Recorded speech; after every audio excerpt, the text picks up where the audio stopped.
Daddy's Girl from 1996 is my VHS watch for the week, and this is a fun one because, to my knowledge, this movie is stuck on VHS. I do believe there's a rip of it on YouTube, so it's not like it's hard to find, but I like grabbing movies that are stuck on VHS so that I can watch them on my tube TV. This movie stars Gabrielle Boni as Jody, who is an adopted child, an 11-year-old girl who is extremely close to her adopted father and not very close with anybody else. Now, with that premise and the title of this movie, you may think you're in for something very seedy and gross, but that's actually not the way this movie plays out, and it's not the root of Jody's troubles. If you catch my meaning, this could be construed as a very innocent thriller for the premise that it has. And having said all that, it does come off as rather tame, but that doesn't mean it's not fun. I did enjoy the level of cheesiness in this movie to the point where Jody actually has little catchphrases after she kills somebody. I also really enjoyed the character of Karen, who is Jody's cousin visiting the family, played by Roxana,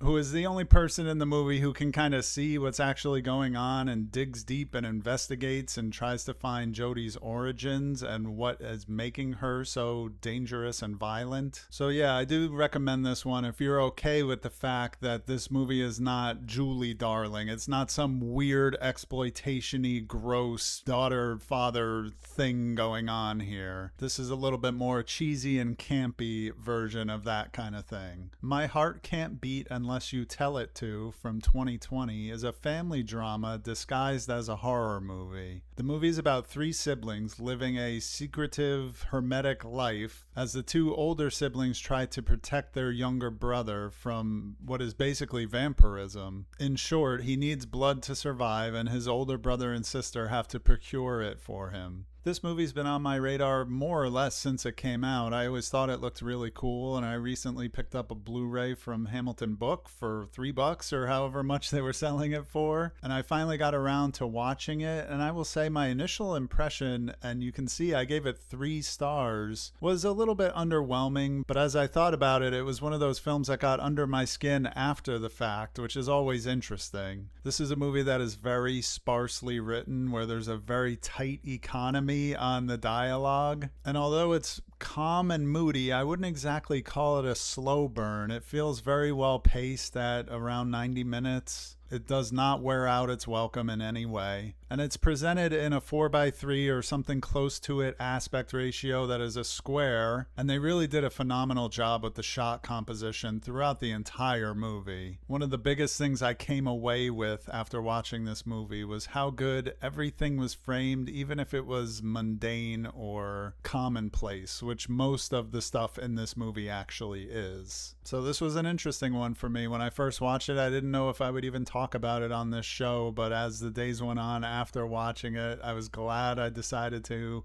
put the Blu-ray back on the shelf, and I will look forward to watching this again at some point in a few weeks or months to revisit it. They Live by Night from 1948 is the directorial debut of Nicholas Ray. It could be considered a film noir, but is mainly focused on the romance of the two main characters, played by Farley Granger and Kathy O'Donnell. Granger's character, Bowie, starts off the movie by breaking out of jail with a bunch of his buddies, and they hide out on a farm where Bowie meets Kathy O'Donnell's character, Keechie, and they strike up a romance that leads to a lovers on the run situation. And this film is recognized as being one of the early examples of the lovers on the run trope.